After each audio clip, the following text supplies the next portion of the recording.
The Denver Police Department is in search of a man who was involved in a car accident that led to the hospitalization of a woman with minor injuries. We're at the Collaboration Beer Fest. This is the 6th year that many breweries get together to create unique and different flavors. So let's see what they come up with. Welcome to the Met Report political segment. I'm Yahaira Hernández. Between tax day having passed on Monday and the 2020 presidential hopefuls releasing their first quarter profits, this week it's all about the money. The Democratic presidential candidates all released more than 10 years of tax returns earlier this week. A majority of MSU Denver students and faculty commute to campus. This year, researchers at MSU are investigating the ways people get to school. It's really amazing. I really enjoyed that interview. She was really good talking about her experience, and I think it will be really inspirational. Yeah.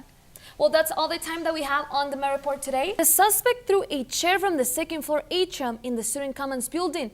2 people were injured as a result of the assault. The state of Colorado has been in a state of panic recently over the pressing dangers of firearms. We took our investigation to the source of this house. Virginia Tech. Newtown. 29 dead. 26 who were killed, children. Terror, fear, and insecurity.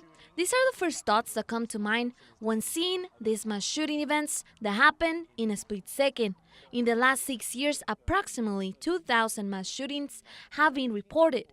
In this, at least 2,297 people were killed and about 8,000 were injured.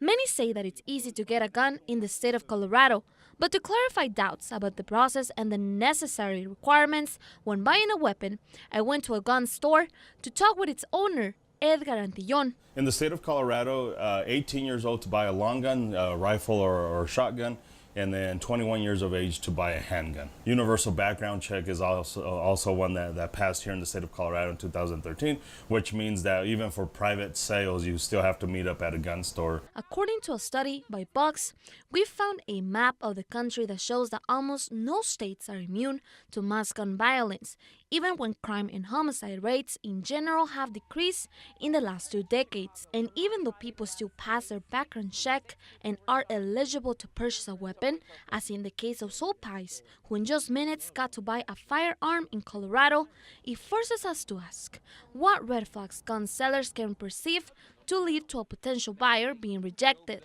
If we have an inclination that this individual is going to harm themselves or harm other people, we have every right to absolutely say no to that individual. With the revision of criminal background checks, these now track records of domestic violence and driving under the influence, among other crimes. I went around and asked students if they feel safe on campus, and most of them said that they do feel safe, but they would like additional police presence around campus and more timely alerts when situations like this arise.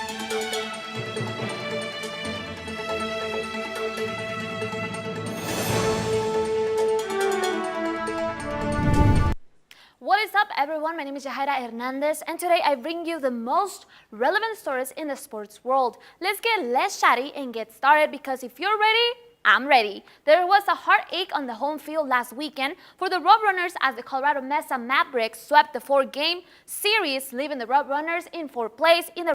Many changes are coming to MSU Denver, but this year, one of the biggest one will be taking place at the Aurora Event Center. MSU Denver Athletic Department is getting ready to host NCAA Division II National Championship tournaments in softball and volleyball during the upcoming year. I spoke with some students about how they feel about the changes. Here's the story.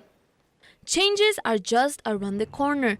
MSU Denver is getting prepared for what many athletes were waiting for and working hard for. This year for the university, there will be the Softball National Championship from May 23rd through May 27 at the Regency Athletic Complex. This facility is considered one of the finest outdoor facilities in Division II. MSU Denver will be hosting the Volleyball National Championship this year at the Aurora Event Center.